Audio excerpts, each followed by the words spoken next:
Howdy folks, and welcome back to World of Warships with Rear Admiral Jingles. And today we have a battle submitted here by PKX Panzer in the Tier 9 German battleship the Pommern. It's a Tier 9 domination battle on the Islands of Ice map, and Panzer has the great good fortune to be top tier. There is a carrier in play on each team, but they're only Tier 8. And the Pommern does have, well, it's not great AA, but it does have very, very strong short-range AA. It's not good enough to stop a strike. There's no such thing as a ship with enough AA to actually stop a determined carrier strike. Well, there is, in reality, just not in World of Warships.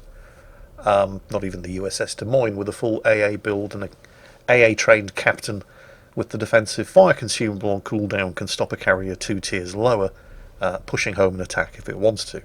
So I always feel kind of redundant talking about the relative strengths of various different ships' AA firepower when the best AA cruiser in the game can't stop a carrier from getting a strike off. But having said that, the Pommern's short-range AA is certainly strong enough to hurt a carrier that's determined to push a strike home. As battleships go, she's also relatively fast with a top speed of 31 knots, although her manoeuvrability does leave a lot to be desired. Also on the plus side, she does have very good armour, with up to 80mm of deck armour in places, rendering her extremely resistant to high explosive damage. Although the superstructure is large and will catch a lot of high explosive shells, it will quickly become damage saturated and cease to be a major cause of concern. Unusually for high-tier German battleships, and some high-tier German cruisers, she doesn't have a turtleback armour scheme protecting the citadel. But the citadel is underwater and protected by multiple layers of thick armour. She is a very, very tanky ship. As you'd expect of a high-tier German battleship, it also has very, very good secondaries. With a secondary build, which is what Panzer here has gone for, fairly typical of high-tier German battleships, they have a range of 11.5 kilometres. The only problem, and this is a problem shared by the Frederick the Great, the other Tier 9 German battleship, is that most of them are 105mm guns, which means even with the famous German quarter caliber high explosive penetration, they'll only penetrate 26mm of armour, which means that aside from setting fires, they're mostly useless against a lot of the cruisers and all of the battleships that this ship is likely to face. However, they're also backed up by a respectable number of 150mm guns, which have no such problems and are going to be responsible for a fairly sizable percentage of the amount of damage that this ship is capable of putting out. The main battery guns, on the other hand, are a bit of a mixed bag. They're only 15-inch guns, essentially the same guns that you find on the Gneisenau at Tier 7, the Bismarck at Tier 8. But where the Gneisenau only has 6 of them and the Bismarck has 9, the Pommern has 12. Unfortunately, they also share the terrible accuracy of the Gneisenau's 15-inch guns, although she does have twice as many. So it's very much a case of having twice as much shit to throw at the wall, and therefore twice as much of it is likely to stick. But whichever way you slice it, this ship is definitely not going to be winning any sharpshooting awards. Meanwhile, back to the battle. Both teams have already lost one destroyer, the enemy team losing an Akazuki, and Panzer's team losing a Kagero. However, Panzer's team are about to lose one more. I'd like to draw your attention to the Ognavoy down here. And this is going to be quite a common feature of this battle as you kind of stare in bewildered amazement at the screen trying to figure out what the hell somebody was thinking. The Ognavoy is rushing to within about 5 kilometres of a whole bunch of enemy ships. He's obviously attempting to contest a cap, but he doesn't appear to understand that the island that he's got himself pinned up against, if he was on the other side of it, he could still be contesting the cap and wouldn't be getting shot at by 5 enemy ships at the same time, with no backup or support within 10 kilometres. Unsurprisingly, he's going to be the third casualty. He's even being told by his teammates to get the hell out of there. What he's doing makes no sense whatsoever unless he's just determined to die as quickly as possible, which, well, if that was the case, then congratulations, he got his wish. Meanwhile, this is now the 4th or possibly 5th time that Panzer has unloaded these guns at enemy targets, and he's finally managed to do the grand total of 2,320 damage. Like I said, very similar to the Gneisenau's 380mm guns, although with one very important difference. Whereas the Gneisenau because it does only have 6 gun barrels, enjoys a relatively snappy 26-second reload.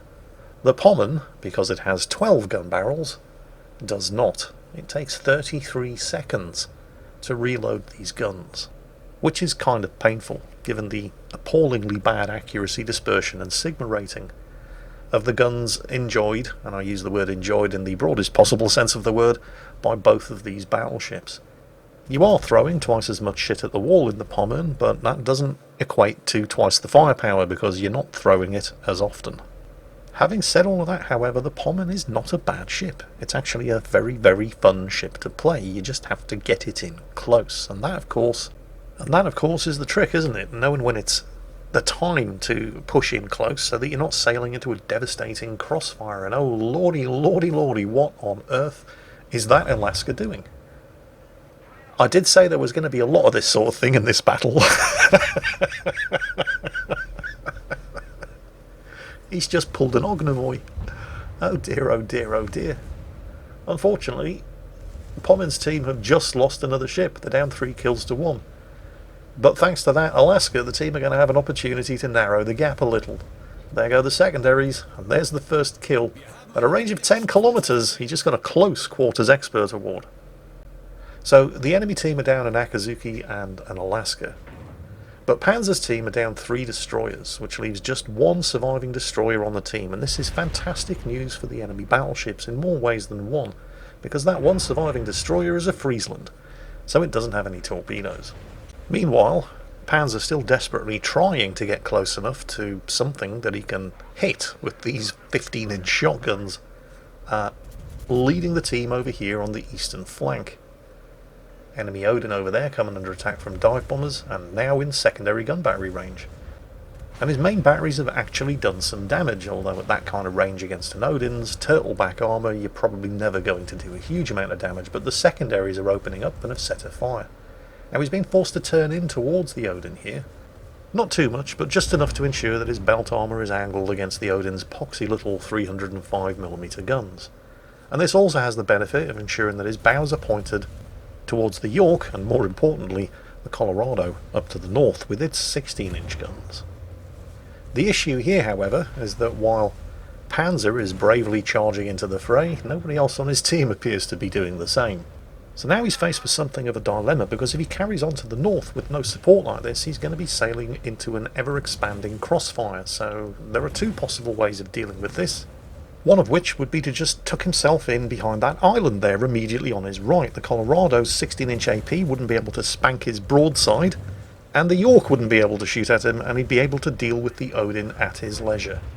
In fact, he didn't even need to do that, because the Odin has just sunk. He could have just continued steaming to the north, straight into the York and the Colorado, but instead he elected to pull a U-turn, which exposed the broadside of the ship to the Colorado's 16-inch armour-piercing shells, and, well, the Colorado didn't actually do that much damage, which has probably lulled Panzer into a false sense of security, as he's now flattening the angle between himself and the Colorado is only too happy to oblige with a serious 16-inch armour-piercing spanking. And so as quickly as that, he's just lost half of his remaining health. He went from nearly 50,000 down to 25,000, and his heal's on cooldown. And he didn't need to take most of that damage. I did say you were going to be spending large amounts of this particular battle staring at the screen in bewildered shock and frustration, asking yourself, what the hell are you doing, man? I did not say that Panzer himself was not going to be a source of some of that frustration. He is not, and never has claimed to be, a great player. He's a Joe Average player, just like the majority of us. However, he is a Joe Average player with Gunter Lütjens as the captain of his Pommern. And since he's now scored 100 secondary gun battery hits, one of Gunter Lütjens' signature skills has just come into effect, and his secondaries are now firing 15% faster.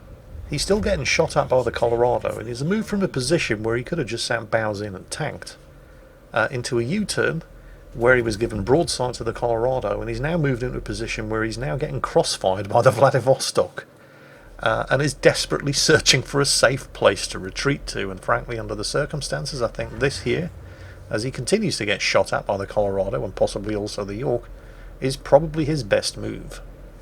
Duck in behind the island there, get some health back, and let somebody else take over for a while. Or at least that's what I thought he was doing. And I was wrong.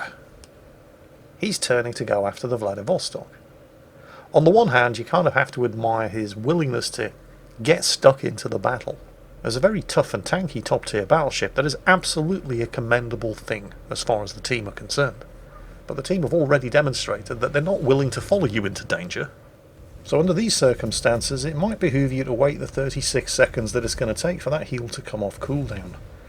But Panzer's teammates are dropping like flies. They've just lost the Monarch, and Panzer doesn't have time to sit around waiting for no damage repair party.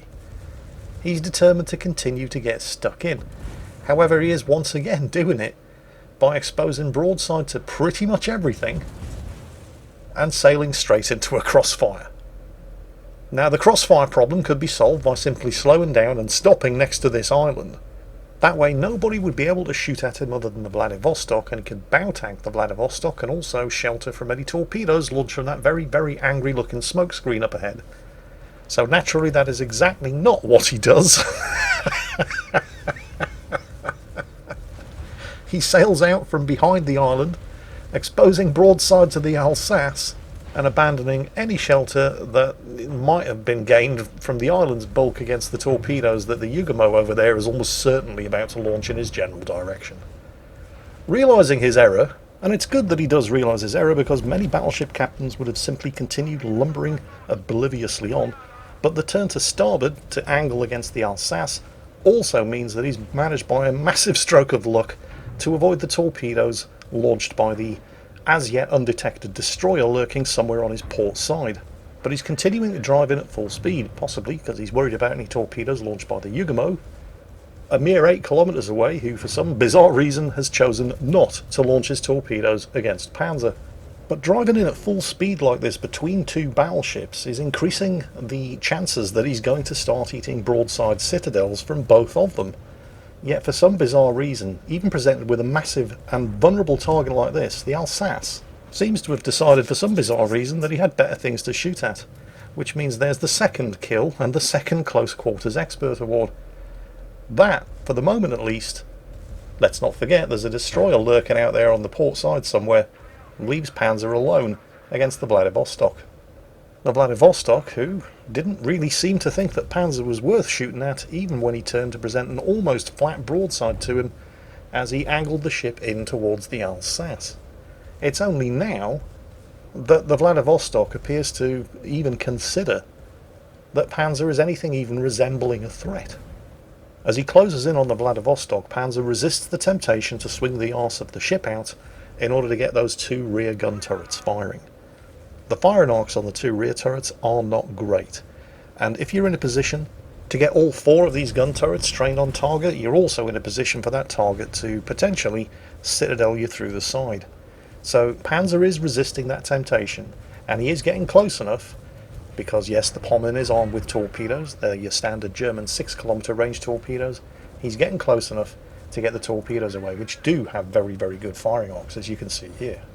So he's making up for his earlier errors, which he survived more through dumb luck than anything else, by maintaining discipline and resisting the urge to get those 2 rear turrets firing. He's coming under attack, obviously, also from the enemy carrier, and there's some kind of high explosive crossfire coming in from the other side of the map as well, and that has resulted in a double fire, but the torpedoes are now away.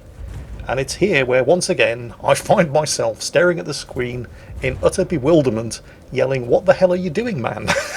as he turns to give broadside at point-blank range to the Vladivostok, which he doesn't need to do because he's going to kill him. But now he's given the Vladivostok the opportunity to get a kill in on him before the torpedoes strike home. And again, more through luck than anything else, the Vladivostok fails to take advantage of that massive juicy broadside that Panzer just chose to give to him for no good reason whatsoever. But again, Panzer's gotten away with it, and I suspect if he'd been in anything other than a high-tier German battleship, or a high-tier Russian battleship, he probably wouldn't have gotten away with it, because this is a very, very tanky ship.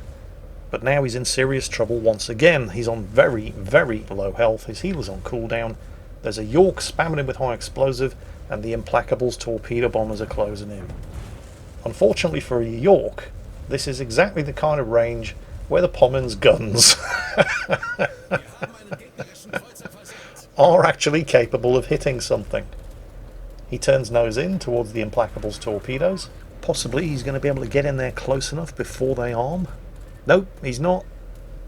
Only 25% torpedo damage reduction, but that's only just enough to save him from being sunk by the Implacable. And he's managed to get the heel off, but his AA guns are still chattering away. Is that going to be enough to shoot down the remaining torpedo bombers? Nobody else appears to be in a position to shoot at him. He's not spotted, he's not targeted. I don't know what happened to the destroyer that launched torpedoes at him earlier. But it looks like he's going to be allowed to recover all of the health from that heal. However, that was his last heal, so the amount of health that he has now is all he's ever going to have for the remainder of this battle. Now, I don't want people to think, and Panzer, if you're watching this battle, and you almost certainly are, I don't want you to think that I'm being needlessly critical here just for the sake of the laughs, because you're a Joe Average player. You never claim to be anything else.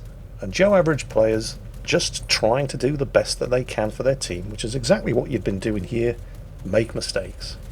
If you don't have those mistakes pointed out to you, you're never going to learn from them. So, oh, that was nasty. Yeah. You know that you're not going to be allowed to capture Alpha uncontested, but you also know that you kind of have to make the attempt, because the enemy team is still way ahead on points and could still easily win. A realisation that's also been realised, oh, that was terrible, by the friendly Beyond and Seattle, who are doing the same over in Capture Point Bravo in the middle of the map. It's extremely unlikely that that Implacable is going to let you cap uncontested, however. But even if you can't complete the cap, the very act of contesting it is denying points to the enemy team. Even so, I'm pretty sure that at this point Panzer was resigned to, well, basically just dying to the Implacable until he spotted him. There's no way he should have been able to spot the Implacable. There's an island up there for the Implacable to hide behind, but the Implacable is, in fact, heading in this direction, sailing further and further into spotting range. And that spot has triggered another Gunter Lutjen's captain skill, which has given Panzer a very small but very badly needed heal. And so once again we find ourselves staring at the screen in shock and awe, asking ourselves, what the hell are you playing at? Although this time it's the enemy Implacable, who was undetected and decided that the best possible thing to do was to sail his carrier into visible surface detection range and secondary gun battery range of a Tier 9 German battleship, instead of occupying any of the masses of square kilometres of ocean further to the north and just nickel and diming Panzer to death with his dive bombers, torpedo bombers and rocket planes. Panzer has now, in fact, any second now, yep, he's capped.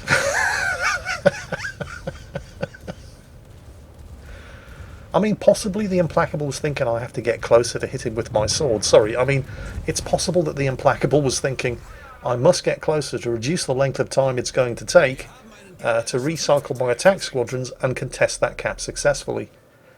But it didn't, well, I don't know. Good idea? You be the judge.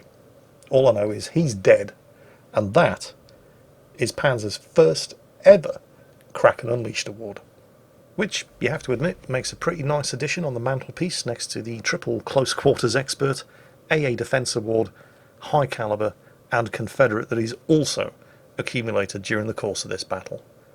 Just to put things further into context for you, and I realise that the Pommern is a relatively new ship and these statistics are likely to change in the future, but right now, as a result of this battle, Panzer is ranked number 1 on the North American server for planes shot down in this ship, number 3 for maximum damage in this ship, and number 21 overall on the North American server in this ship as a whole. And that, I think you'll have to admit, is not bad for a self-confessed Joe Average player who's guilty of making the occasional mistake every now and then, and until he played this game, had never even scored a Kraken Unleashed before. So I hope you'll all join me in offering some extremely well-deserved congratulations to PKX Panzer here in the Tier 9 German battleship, the Pommern.